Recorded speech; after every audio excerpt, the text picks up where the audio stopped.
하나님 말씀 앞에 서게 되어 여러분 모두 주의 이름으로 축복합니다. 오늘은 누가복음 1장 16절 말씀입니다. 그가 또 엘리야의 심령과 능력으로 주 앞에 먼저 와서 아버지의 마음을 자식에게 거스리는 자를 의인의 슬기에 돌아오게 하고 주를 위하여 세운 백성을 준비하리라. 아멘. 오늘은 준비라고 하는 주제로 말씀을 같이 나누도록 하겠습니다. 누가복음, 우리에게 새롭게 시작하는 이 누가복음은 바울의 이 선교 동역자인, 그리고 또 누가를 통하여서 사랑받는 의원이다라고 하는 그 의원 누가가 기록한 것이에요. 누가는 헬라어로 빛나다, 또 총명하다, 빛을 준다라는 그런 뜻을 가지고 있는 사람이고, 바울의 신실한 동역자, 그리고 전도 2차부터 3차, 그리고 사도 바울이 감옥에 갇힐 때에도 함께 자리를 지켰던 사람이고, 또 이 누가는 유세비우스 역사가 기록에 의하면은 안디옥 교회 이방인으로서 예수 그리스도를 영접한 사람이다라고 그렇게 표현하고 있어요. 그래서 시기는 주후 62년 정도에 기록이 되었고, 그리고 그 기록된 다음에 사도행전을 기록한 사람이죠. 그래서 누가가 누가복음과 사도행전을 기록하였고, 이 편지를 받는 사람 첫 번째는 데오빌로 가카라고 하는 표현을 써서 기록하고 있는데, 데오빌로는 하나님의 친구 또는 하나님의 사랑받는 자 그런 뜻이고, 또 데오빌로라고 하는 그 사람으로 대표되지만 이방인이라는 표현으로 우리에게 누가는 마태가 유대인들에게, 또 마가가 로마인들에게, 그러나 이 누가는 헬라에 또 로마에 있는 모든 자들에게, 이방인들에게 대상으로 쓰여진 내용들이에요. 그리고 이 목적은 복음을 듣고 이 복음의 사실을 확실하게 증거하기 위하여서, 복음의 사실을 들은 바 그 사실을 확실하게 증거하기 위하여 있었다. 그래서 오늘날 우리에게도 우리가 들은 이 복음을 확실하게 증거하기 위하여서 또 이 복음을 읽을 필요가 있는 것이고, 이 누가복음의 특징을 보게 되면 이 누가는 의사이지만 또 이 내용들을 보면 역사가로서 여러 시대적인 그런 사람들의 통치자들을 기록하고 있고, 그리고 자세히 살피어서 해놓은 연대기적인 시간적인 그런 순서로 기록되어 있는 내용이고, 또 특별히 인자로서 오신 예수 그리스도, 곧 사람의 아들로 오신 예수님에 대하여서 강조를 해주고 있고, 또 사회적인 약자인 세리나 또 여자들, 고아와 또 이 나그네들을 향하여서, 또 죄인들 향하여서 사회적인 약자층을 향한 많은 언급들이 되어지고 있습니다. 그래서 이 누가복음을 통하여서 우리에게 기록하고 있는 이 누가의 신학적인 특징은 그가 특별히 기도, 또 성령에 대한 부분들을 아주 많이 강조를 하고 있습니다. 이방인에도 불구하고 하나님의 성령과 기도에 대한 부분들을 아주 강하게 증거하고 있어서 사도행전의 성령의 행전을 준비하는 그런 신학적인 필요가 이 누가복음에 잘 나타나 있어요. 누가복음은 특별히 또 공관복음 약 170개의 이야기들이 있는데, 그 중에서 48개가 이 누가복음에만 나타나는 그런 모습으로 우리에게 아주 복음서 중에서 가장 긴, 장수로는 24장으로 우리에게 나타나고 있지만 실제적인 내용으로는 가장 긴 내용을 포함하고 있습니다. 누가복음 1장의 기록의 목적을 우리에게 보여주고 있어요. 누가복음 1장에 보면 우리 중에 이루어진 사실에 대하여서, 이 복음은 이미 이루어진 사실에 대하여서 쓰고 있다는 것이고, 처음부터 목격자와 말씀에 일꾼된 자들이 전하여 준 그대로 내력을 저술하려고 붓을 든 사람이 많은지라. 처음부터 예수 그리스도의 복음의 시작부터 목격자들 그리고 말씀의 일꾼된 자들이 여러 책들을 썼습니다. 또 그리고 이때는 이미 마가복음이 쓰여진 상태고, 또 단편적으로 조그만 예수님의 오병이어 사건이라든지 풍랑을 멈춘 것이라든지 조그만한 그런 것들이 다 단편들이 많이 쓰여진 그런 상황인데, 그와 같은 것을 내력을 저술하려고 붓을 든 사람들이 많았다. 시간이 점점 가면 갈수록 사람들의 기억에 희미해지고 다른 복음을 전하는 그런 사람들이 있어서 이 성경의 필요성이 다가오게 된 것이죠. 그래서 그 모든 일을 근원부터 자세히 미루어 살핀 나도, 근원부터 시작부터 자세히, 이것이 바로 이 의사이자 역사가인 누가의 특징이에요.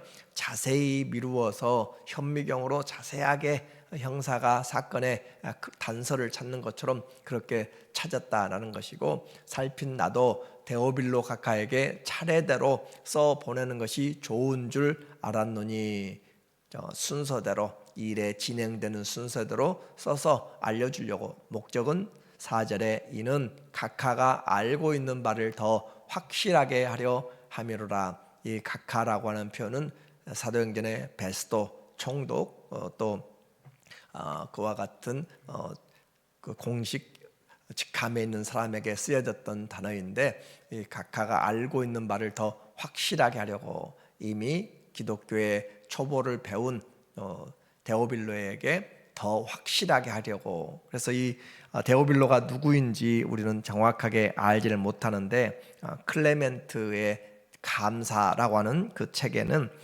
이 안디옥 교회 교인으로서, 이방인으로서 그리스도인들을 위해서 자기의 넓은 집을 예배처소로 그렇게 내어놓은 부유한 사람, 그렇게 표현하고 있습니다. 또한 누가복음을 만들고 또 이것을 전달하기 위해서 출판 경비를 후원한 사람으로 그렇게 묘사하고 있어요. 다시 말하지만 목적은 믿음의 이 복음을 확실하게 하기 위하여서 쓰여진 내용입니다. 기록 방법에서 사실에 근거하였고, 많은 자료들을, 방대한 자료들을 자세하게 미루어 살핀 것을 통하여, 누가는 예수님과 함께 직접 다닌 사람은 아니에요. 그런데 기록한 것들을 성령의 그런 은혜로 또 말씀을 가지고 잘 자세하게 조사하고 검증하여서 기록한 그런 내용들을 우리에게 보여주고 있습니다. 그래서 이 누가복음 1장에서는 두 탄생을 준비로 시작해요. 세례 요한의 탄생과 예수 그리스도의 탄생의 고지죠, 스테고지를 통하여서 시작하는데, 다른 복음서에서는 세례 요한의 탄생에 대해서는 언급하지 않는데, 이 누가가 기록하고 있는 것은 시간적으로 기록한 그런 부분이고, 그리고 또한 이 예수 그리스도가 오시는 일에 아주 중요한 믿음의 그 근원을 일으켜 세운 것이 바로 이 세례 요한의 탄생이기 때문에, 마리아가 믿음을 갖도록 하기 위한 그런 준비로 이야기하고 있습니다. 세례 요한의 탄생의 이 내용은 바로 준비라는 것이죠.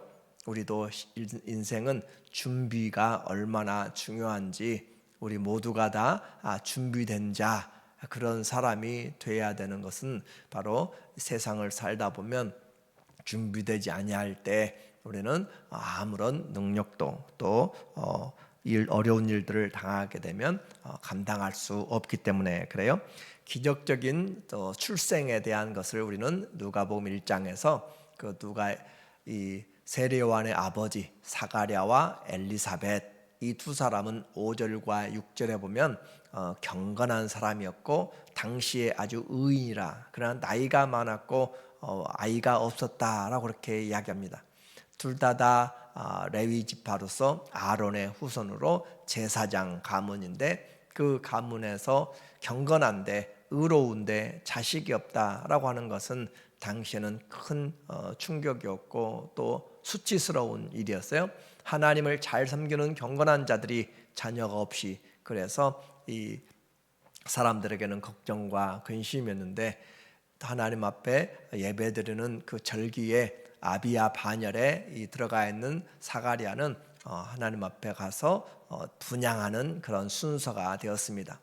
한 반차가 보통 1000명 정도, 그렇게 해서 24반차로 1년에 2주씩 들어가서 성전에서 봉사하는 일들을 하게 되는데, 그 많은 제사장 중에서 순서를 또 직분을 맡을 자를 그렇게 제비를 뽑습니다.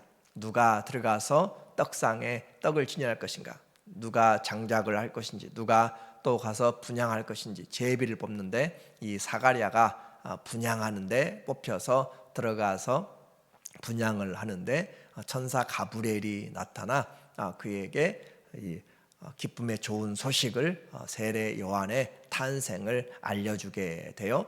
그래서 이 세례 요한의 탄생을 기점으로 하여 이 사가랴의 삶은 새롭게 다시 바꿔지게 됩니다.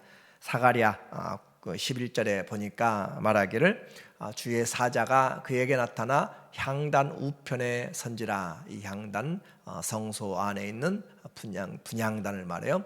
사가랴 구약의 히브리어는 스가랴, 하나님이 기억하신다라는 뜻입니다.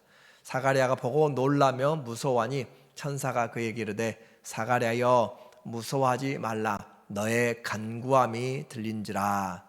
이 가서 들어가서 간구를 했는데 무슨 기도를 했는가? 이스라엘 백성의 전체적인 기도도 되겠고 또 개인의 기도가 계속 해왔던 것 같아요. 그래서 너의 간구함이 들렸는데 내 아내 엘리사벳이 내게 아들을 낳아주리니 그 이름을 요한이라 하라 라고 하면서 이 이름까지 하나님이 가브리엘 천사를 통하여서 주게 됩니다. 세례 요한의 잉태, 그 일을 위하여서 이 경건한 또 이 제사장 사가랴의 그 마음이 얼마나 심적인 억눌림이 있었는지, 그 나이가 되도록 계속적으로 기도하고 있었던, 그래서 그 기도를 지금 너의 간구함이 들린지라, 백성의 기도도 있어요. 그러나 그 당사자 본인의 말할 수 없는 그 아픔 또 기도가 있었다라고 하는 것을 우리에게 말해주죠.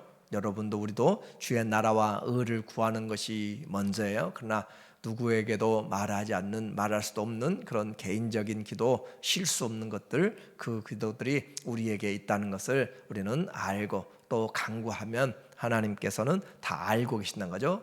그리고 이와 같이 잉태하게 되었는데, 세례 요한 16절에 보니까 그는 준비하는 자라는 것이죠. 이스라엘 자손을 주 곧 그들의 하나님께로 많이 돌아오게 하겠습니다. 그가 또 엘리야의 심령과 능력으로 주 앞에 먼저 와서, 주님보다 먼저 와서 아버지의 마음을 자식에게, 거스리는 자를 의인의 슬기에 돌아오게 하고 주를 위하여 세운 백성을 준비하리라. 그러므로 이 마지막 말라기서에서 이야기한 것처럼 아버지의 마음을 자식에게, 자식의 마음을 아버지에게 그렇게 회개시키고 돌아오게 만드는 준비의 사역입니다. 사람마다 사명이 있어요. 우리는 그냥 태어나는 것이 아니라 사명이 있는데, 우리 크리스찬들에게는 특별히 주님을 준비하는, 그리고 주님의 오시는 길을 준비하는 그 사명이 우리에게 가장 큰 사명이죠. 주님의 말씀을 증거하는 것, 그리고 주님의 사랑을 증거하는 것, 그것이 우리가 해야 될 준비된 삶의 모습입니다. 인생은 주님을 준비할 때 가장 아름답고 또 가장 충성스러운 사명을 감당하는 것이에요. 그래서 세례 요한은 뱃속에서 잉태될 때부터 예수님의 그 탄생을, 믿음을 심어주는, 마리아가 이제 두 번째로 마리아에게 천사가 나타나서 그 수태의 고지를 이야기합니다. 도무지 믿지를 못하는 것이에요. 동정녀가 어떻게 아이를 가질 수 있습니까? 라는 그런 당연한 이야기죠. 그런데 이 세례 요한의 친족, 이 엘리사벳이라고 하는 그 사람이 나이가 들어서 불임자였어요. 아이를 갖지 못하는 사람인데 아이를 가졌다라는 것을 듣게 되죠. 36절에 보니까 보라, 내 친족 엘리사벳도 늙어서 아들을 배었느니라. 늙어서 불임이었다는 거죠. 본래 임신하지 못한다고 알려진 이가 이미 6달이 되었나니, 그러니까 이와 같은 것은 바로 마리아에게 믿음이 무엇인지, 하나님의 일하심이 무엇인지, 어떤 사람이 암에 걸렸는데, 불치병에 걸렸는데 나았다라고 이야기하면 소망이 있는 것처럼, 이와 같이 그 친척들 가운데는 정말 엘리사벳이 얼마나 안타까운지 소문을 듣고 다 알고 있는데, 그 친족 불임이었던 여자가 벌써 6개월이 되었다라고 말씀함으로써 이와 같은 사실은 마리아에게 믿음은 들음에서 난다고 그랬죠. 그렇게 생기게 되죠. 대저 하나님의 모든 말씀은 능하지 못하심이 없느니라. 하나님의 모든 말씀은 다 능치 못한 일이 없다. 반드시 이루어진다. 마리아가 이르되 주의 여종이오니 말씀대로 내게 이루어지다음에 천사가 떠나가니라. 그래서 이 세례 요한의 잉태 사건은 마리아의 믿음을 촉진시키고 확인하게 만드는 그런 일들을 하게 됩니다. 이 소식을 듣고 마리아는 지금 천사와는 헤어졌지만 그 사실이 진짜인지 가짜인지 확인을, 그리고 그것에 대한 분명한 믿음이 있지만 눈으로 보고 해야 될 그런 마음의 간절함이 있어서 저 나사렛에서, 갈릴리 지역 나사렛에서부터 남쪽 유다 지경까지 사마리아를 직접 오지 못하기 때문에 요단강을 건너서 내려오면서 다시 요단강을 지나서 이 유대 광야로 한 4-5일의 길을 여자가 출발해서 바로 오게 돼요. 39절에 가서 문안을 하게 됩니다. 이때 마리아가 빨리 산골로 가서 마리아가 일어나서 빨리 산골로, 저 갈릴리에서 남쪽 유다까지 내려가는 거죠. 산골로 가서 유대 한 동네에 이르러, 그러니까 가는 기간 내내 과연 우리 사촌 언니인지 모르겠지만 그 엘리사벳이 임신하여서 배가 6개월이 됐으면 어느 정도 불러올 것인데 그랬을까. 사가랴의 집에 들어가 엘리사벳에게 문안하니 엘리사벳이 마리아가 문안함을 들음에 아이가 이 세례 요한이죠. 세례 요한이 복중에서 뛰노는지라. 그러니까 세례 요한은 예수님의 오는 길을 준비하는 일을 이 수태에서부터, 잉태에서부터 계속 시작하고 있는 거예요. 그래서 마리아가 왔을 때 복중에서 뛰놀므로써 환영하고 믿음을 심어주는 그런 일들을 하는 거죠. 엘리사벳이 성령의 충만함을 받아, 성령의 충만함, 외적인 충만이죠.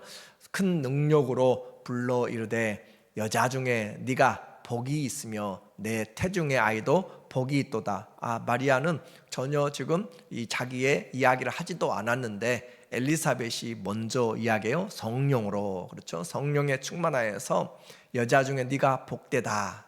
그리고 내 태중의 아이도 복되다. 처녀가 태중에 아이를 벌써 가지고 있다라고 하는 이 놀라운 말을 통해서 이 마리아는 점점 하나님을 신뢰하는 부분으로 나가게 되는 것이에요. 그래서 우리에게 이 엘리사벳의 예언, 생각하지도 못했던 그런 예언의 메시지 43절에 보니까 내 주의 어머니가 내게 나오니 이 어찌된 일인가. 이 나이든 엘리사벳이 말하기를 내 주의 어머니가, 그 속에 들어가 있는 아이가 누구인가 라는 거죠.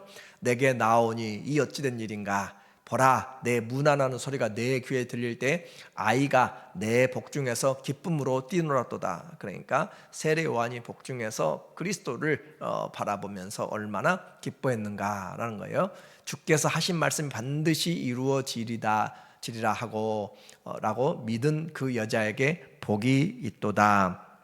이 마리아는 그곳에서 3개월을 같이 지냅니다. 3개월은 아이가 잉태해서 자리를 잡는 시간이라고 그렇게 이야기해요. 그래서 같이 있으면서 믿음이 자라가고 감사가 있고 찬송이 있고 그렇게 하면서 그 믿음의 확신을 가지고 갈릴리로 돌아가게 됩니다. 이 내용은 바로 예수 그리스도의 오심을 준비하는 길로 우리에게 보여주고 있는 거예요. 오늘 우리는 짧은 인생이에요. 이 세례 요한 예수님보다 6개월 먼저 잉태하고 또 태어나서 그는 예수님이 공생에 시작할 때 세례를 주고 사라지게 됩니다. 그래서 헤롯 안디바의 그 불륜의 사실을 이야기함으로써 헤로디아에게 그 요청으로 그는 죽임을 당하게 되고 짧은 인생이었고 세상에서는 가장 불쌍한 그런 감옥에서 죽음을 당하였지만 그의 길은 예수 그리스도를 준비한, 그리고 여자가 낳은 자 중에 가장 큰 자라고 하는 구약의 마지막 선지자로서, 그리고 예수님 메시아가 오신 것을 바로 눈앞에서 보고 그를 바로 그 발 앞에서 준비한, 보라 세상 죄를 지고 가는 하나님의 어린 양이다 라고 그 전할 수 있는 가장 영광스러운 헤럴드라고 이야기하죠. 선구자, 가장 중요한 선지자로서의 그 일들을 감당한 그런 사람이 되었습니다. 그래서 천국에서는 이와 같이 이 세례 요한의 사역, 우리에게 여전히 우리에게 마지막 메시지로서 증거해 주고 있죠. 그러면 우리는 이제 어떤 준비의 인생을 살 것인가? 바울은 우리에게 말하고 있어요. 내 안에서 그리스도가 존귀케 되기를. 그래서 살든지 죽든지 우리가 주님의 것이고, 내가 살아도 주를 위하여서, 죽어도 주를 위하여서 사는 것입니다. 사나 죽으나 그리스도가 우리 안에서 존귀케 되는 것, 그것이 바로 우리의 주님을 준비하는 것. 이제 우리에게 남은 삶에 주님 앞에 다시 한번 바울이 위에서 부르신 하나님의 부름의 푯대를 향하여서 뒤의 것은 다 잊어버리고 앞을 향하여서 전력 질주하여서 나가는 것처럼, 우리에게 사나 죽으나 그리스도가 내 안에서 존귀케 되는 그런 준비된 자, 그런 믿음을 준비하면서 그리스도가 우리 안에서 살아나는 그런 믿음으로 다시 한번 우리의 삶이 세례 요한처럼, 또 바울처럼, 또 주의 성도들처럼 이 믿음의 길로 잘 준비되는 그런 삶이 되기를 예수님의 이름으로 축원합니다. 아멘. 하나님 아버지, 그리스도의 것으로 성령 충만하여 쓰임받는 신실한 주님의 자녀들로 주님 다시 오시는 길을, 이 복음을 증거하는 일을 준비하는 믿음으로 살아가게 하여 주시옵소서. 예수님의 이름으로 기도합니다. 아멘. 오늘